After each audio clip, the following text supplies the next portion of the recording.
بیوقوف لڑکی، اب میرے کپڑے کون چینج کروائے گا؟ بیڈ کی طرف سے آتی اس اچانک آواز پر اشمل نے جھٹکے سے سر اٹھا کر دیکھا۔ تم تو بے ہوش تھے۔ گھبراہٹ میں اس کے ہاتھ سے موبائل چھوٹتے چھوٹتے بچا۔ بے ہوش نہیں تھا، ہیوی میڈیسن کا اثر تھا جو اب اتر چکا ہے۔ اور تم یہاں صوفے پر سکون سے بیٹھ کر موبائل چلانے آئی ہو یا میری ذمہ داری اٹھانے؟ مرتضیٰ کی آواز میں نقاہت تو تھی مگر رعب اور سخت اب بھی وہی پرانی تھی۔ اشمل نے تپ کر موبائل صوفے پر پٹکا اور چند قدم چلتی ہوئی بیڈ کے قریب آئی۔ سر نے، میرا مطلب ہے آپ کے پاپا نے کہا تھا کہ آپ کی حالت بہت خراب ہے، آپ ہوش میں نہیں ہیں۔ ہاں تو سامنے دیکھ لو، کوئی بہت اچھی حالت نہیں ہے۔ اب وہاں کھڑی کھڑی میرا منہ کیا دیکھ رہی ہو؟ میرے ہاتھ پاؤں کام نہیں کر رہے، یہ کپڑے چینج کرواؤ جلدی۔ مرتضیٰ نے اپنی تیکھی نظریں اس کے چہرے پر جماتے ہوئے بھاری شیروانی کے گریبان کی طرف اشارہ کیا۔ اشمل کے ہاتھ بری طرح کانپنے لگے۔ زندگی میں کبھی کسی غیر مرد کے اتنے قریب ہونا تو دور، اس نے کبھی سوچا بھی نہیں تھا کہ اس مغرور شخص کے سامنے یوں بے بس ہونا پڑے گا جو اب آفیشلی اس کا شوہر بن چکا تھا۔ اس نے ایک گہرا سانس لیا اور کانپتے ہاتھوں سے شیروانی کے پہلے بٹن پر انگلیاں رکھ دی۔ جیسے ہی اس کے پوریں مرتضیٰ کے سینے سے چھوئے وہ بری طرح جھجک گئی۔ اتنی سست ہو؟ مرتضیٰ نے اس کے چہرے پر آتی گھبراہٹ کو بھانپتے ہوئے طنز کیا۔ پہلی بار کسی مرد کے بٹن کھول رہی ہو کیا؟ اشمل کا ہاتھ وہیں رک گیا۔ اس نے غصے سے مرتضیٰ کو دیکھا۔ مسٹر مرتضیٰ، اپنی زبان کو لگام دیں۔ میں صرف آپ کے پاپا کے احترام میں یہاں کھڑی ہوں، ورنہ مجھے کوئی شوق نہیں ہے آپ کے کام کرنے کا۔ شوق تو اب پالنا پڑے گا مسز مرتضیٰ۔ مرتضیٰ نے باوجود کمزوری کے اپنا دایاں ہاتھ اٹھایا اور جھٹکے سے اشمل کی کلائی کو جگڑ کر اسے اپنے اور قریب کیا۔ کیونکہ اب پوری زندگی تمہیں اسی کمرے میں میرے سامنے ہی گزارنی ہے۔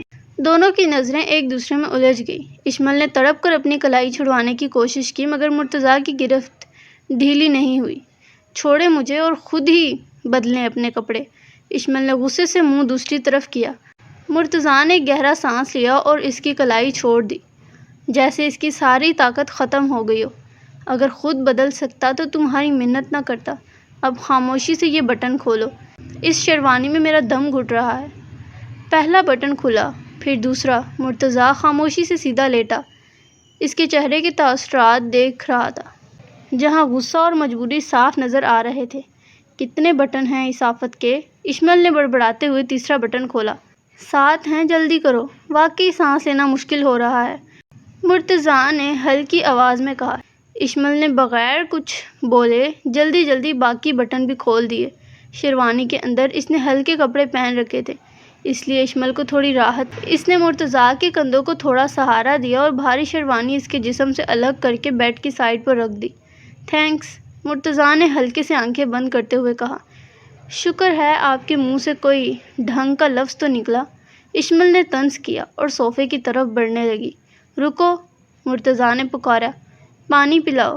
اشمل نے مڑ کر دیکھا، پھر سائڈ ٹیبل پر رکھے جگ سے گلاس میں پانی نکالا اور بیڈ کے قریب آئی۔ اس نے گلاس مرتضیٰ کے آگے کیا مگر مرتضیٰ نے صرف گلاس کو دیکھا، ہاتھ نہیں ہٹایا۔ میں نے کہا تھا نا میرے ہاتھ پاؤں ابھی صحیح سے کام نہیں کر رہے، مرتضیٰ نے چڑ کر کہا۔ تو کیا اب پانی بھی میں اپنے ہاتھ سے پلاؤں؟ اشمل نے گلاس پکڑتے پکڑتے سوال کیا۔ تو یہاں کوئی تیسرا بندہ نظر آ رہا ہے تمہیں؟ مرتضیٰ نے الٹا سوال داغ دیا۔ اشمل نے جھک کر گلاس اس کے لبوں سے لگایا۔ مرتضیٰ نے 2-3 گھونٹ پی کر سر پیچھے ہٹا لیا۔ اشمل نے گلاس واپس ٹیبل پر رکھا اور صوفے پر جا کر بیٹھ گئی۔ کمرے میں کچھ دیر کے لیے خاموشی چھا گئی۔ مرتضیٰ چھت کو گھور رہا تھا اور اشمل اپنے موبائل کی اسکرین کو، مگر دونوں کا دھیان ایک دوسرے کی طرف ہی تھا۔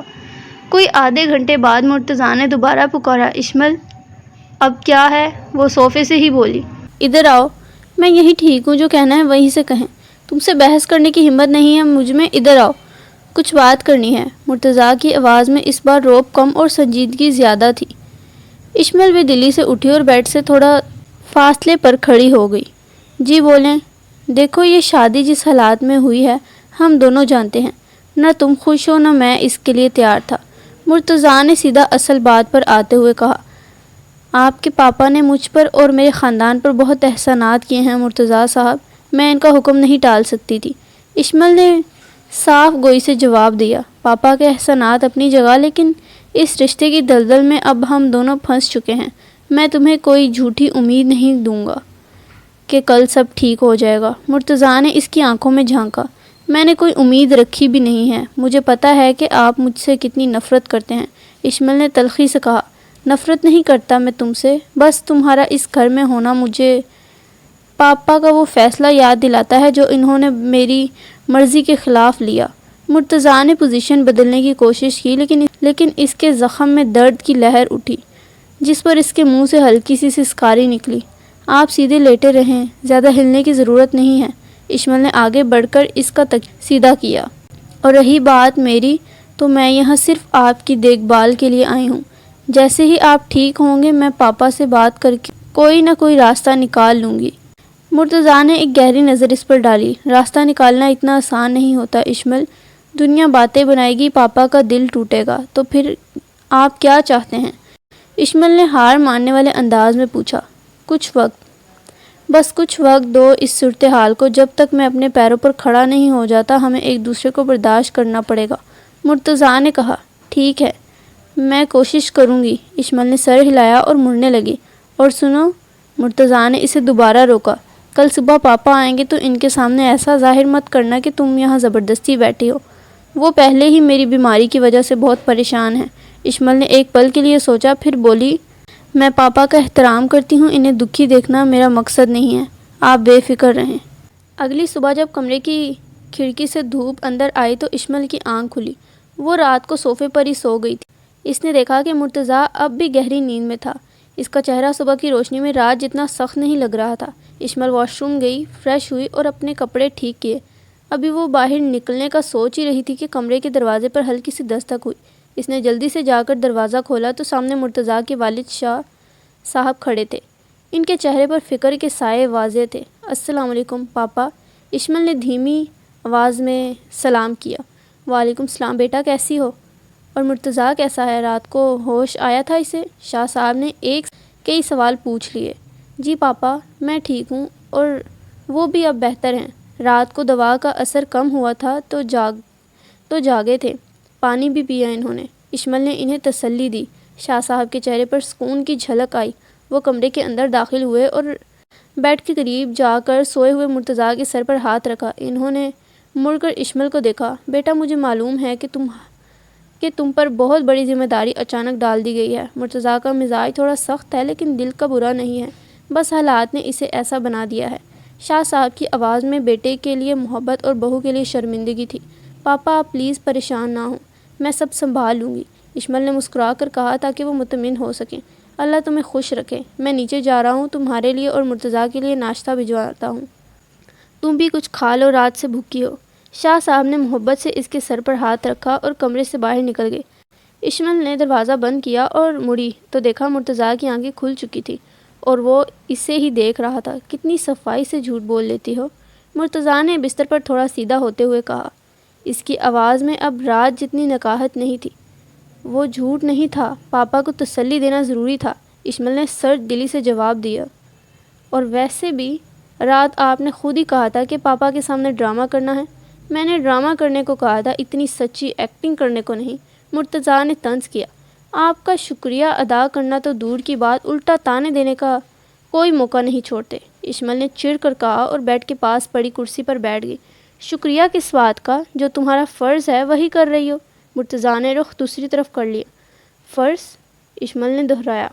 مسٹر مرتضیٰ، نکاح کے کاغذات پر دستخط کرنے سے دلوں میں فرض نہیں جاگتے، میں صرف انسانیت کے ناطے اور پاپا کی عزت کی خاطر یہاں کھڑی ہوں۔ جس دن آپ اپنے پاؤں پر کھڑے ہو گئے اس دن میرا یہ فرض بھی ختم ہو جائے گا۔ مرتضیٰ نے سر گھما کر اسے دیکھا۔ اس کی آنکھوں میں غصے کی جگہ ایک عجیب سی حیرت تھی۔ اسے امید نہیں تھی کہ یہ سیدھی سادی نظر آنے والی لڑکی اتنی منہ پھٹ ہوگی۔ تمہاری زبان بہت چلتی ہے، مرتضیٰ نے دانت پیس کر کہا۔ حق بات پر چلتی ہے، اشمل نے بھی برابر کا جواب دیا۔ اسی وقت ملازم ناشتے کی ٹرے لیے کمرے میں داخل ہوا۔ اس نے ٹرے سائڈ ٹیبل پر رکھی اور جھک کر سلام کر کے باہر چلا گیا۔ ٹرے سے پراٹھے اور چائے کی خوشبو پورے کمرے میں پھیل گئی۔ اشمل اٹھی، اس نے پلیٹ میں پراٹھا اور انڈا نکالا اور مرتضیٰ کی طرف بڑھایا۔ یہ لیں، ناشتہ کریں، اس نے کہا۔ میں خود نہیں کھا سکتا، چمچ سے کھلاؤ، مرتضیٰ نے نخرے سے کہا۔ اشمل نے گہرا سانس لیا۔ نوالا توڑا اور اس کے منہ کے قریب کیا۔ مرتضیٰ نے نوالا لیتے ہوئے جان بوجھ کر اس کی انگلیوں کو چھوا۔ اشمل نے فوراً اپنا ہاتھ پیچھے کھینچا۔ کیا مسئلہ ہے تمہارا؟ مرتضیٰ نے چبا چبا کر پوچھا۔ مسئلہ میرا نہیں، آپ کی نیت کا ہے۔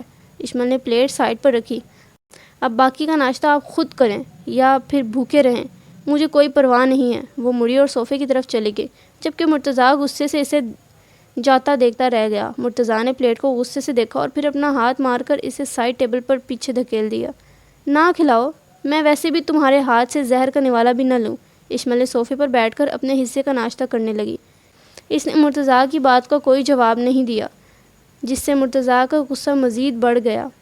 وہ کچھ دیر تلملایا، پھر خود ہی دائیں ہاتھ کو حرکت دینے کی کوشش کی، مگر کندھے اور سینے کے زخم کی وجہ سے اس کے منہ سے کراہ نکل گئی۔ اشمل نے چائے کا مگ ہونٹوں سے ہٹایا اور اسے دیکھا۔ جب پتہ ہے کہ جسم ساتھ نہیں دے رہا تو سکون سے بیٹھنے میں کیا موت آتی ہے؟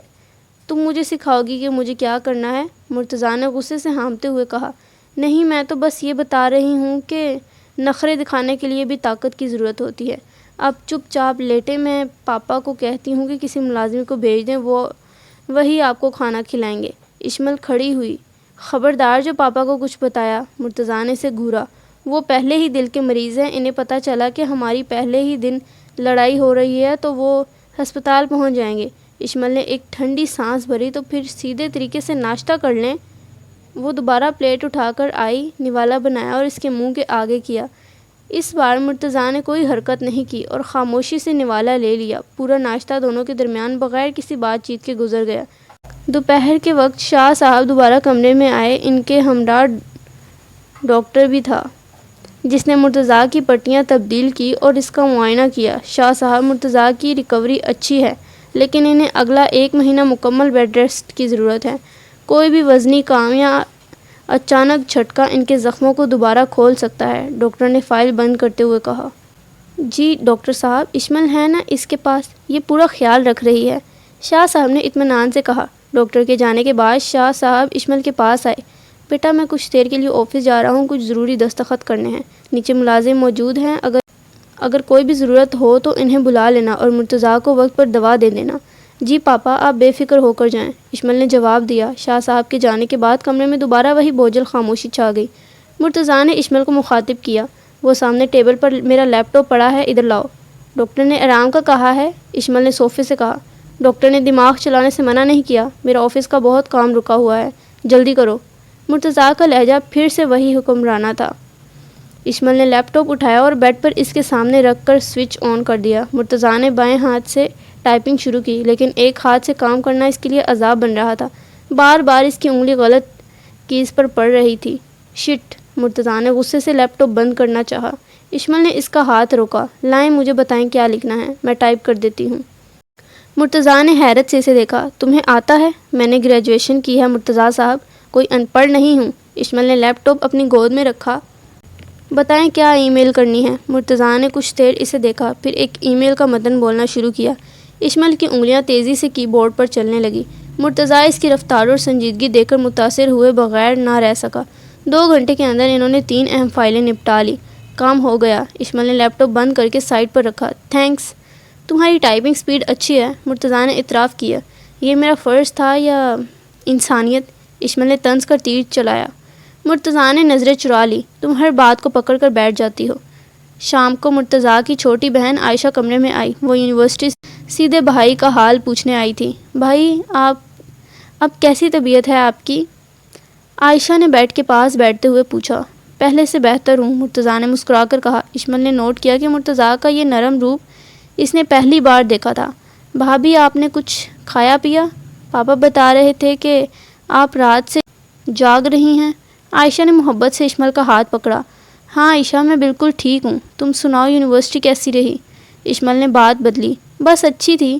ویسے بھائی، آپ بہت خوش قسمت ہیں کہ آپ کو اشمل بھابھی ملی، ورنہ آپ کے اس غسیلا مزاج کو کون برداشت کرتا؟ عائشہ نے ہنستے ہوئے مرتضیٰ کو چھیڑا۔ مرتضیٰ کا چہرہ یکدم سنجیدہ ہو گیا۔ عائشہ، تم نیچے جاؤ اور پاپا کو دیکھو، وہ آفس سے آ گئے ہوں گے۔ عائشہ بھائی کا منہ دیکھ کر فوری کھڑی ہو گئی۔ اچھا بابا، جا رہی ہوں۔ غصہ تو ناک پر رہتا ہے ہمیشہ۔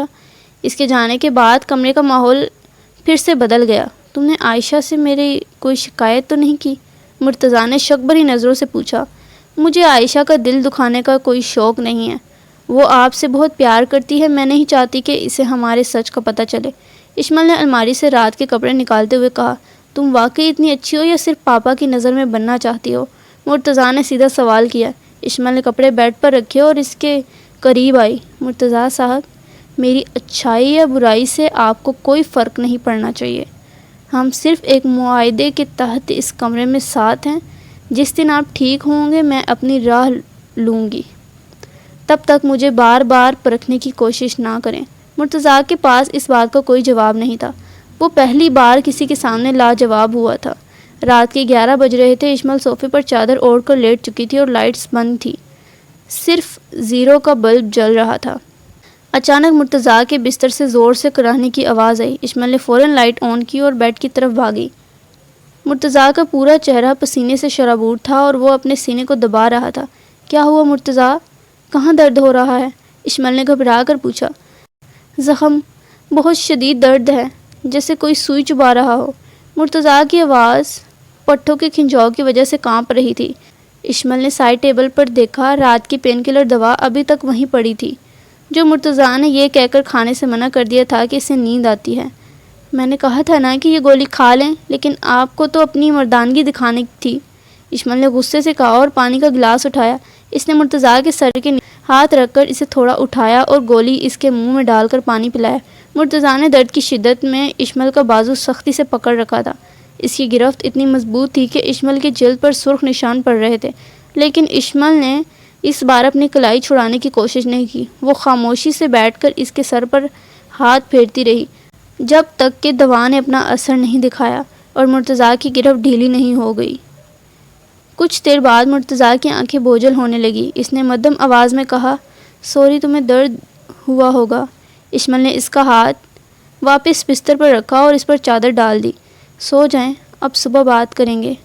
وہ واپس صوفے پر آ کر بیٹھ گئی، لیکن اب اس کی آنکھوں سے نیند غائب تھی۔ اس نے اپنی سرخ کلائی کو دیکھا اور پھر بستر پر سوئے ہوئے مرتضیٰ کو۔ اسے احساس ہوا کہ اس مغرور اور سخت چہرے کے پیچھے ایک مجبور اور تکلیف میں مبتلا انسان بھی چھپا ہوا ہے۔ اگلی صبح مرتضیٰ کی طبیعت کافی بہتر تھی۔ اشمل چائے کا مگ لیے بیڈ کے پاس آئی اور کرسی پر بیٹھ گئی۔ کمرے کے پرسکون ماحول کا فائدہ اٹھاتے ہوئے اس نے وہ سوال پوچھ ہی لیا جو اس کے دل میں کل سے گھوم رہا تھا۔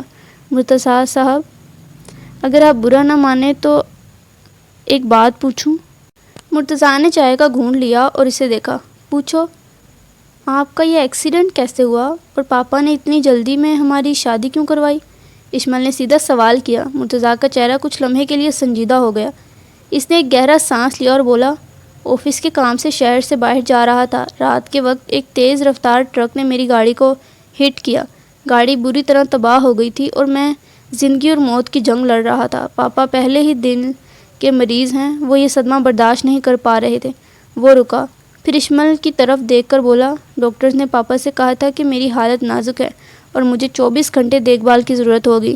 پاپا کو تمہارا خاندان پر بھروسہ تھا اور وہ چاہتے تھے کہ اگر مجھے کچھ ہو جائے تو ان کی زندگی میں ہی کوئی قانونی وارث موجود ہو۔ انہوں نے جذباتی ہو کر تمہارے گھر رشتہ بھیجا اور تمہارے گھر والے ان کے احسانات تیرے دبے ہونے کی وجہ سے منع نہیں کر سکے۔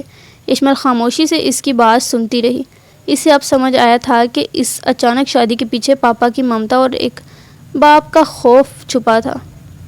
ناشتے کے بعد کمرے میں ایک عجیب سی بے باکی اور اپنائیت کا احساس تھا، جس نے دونوں کے درمیان موجود اجنبیت کی برف کو پگھلانا شروع کر دیا تھا۔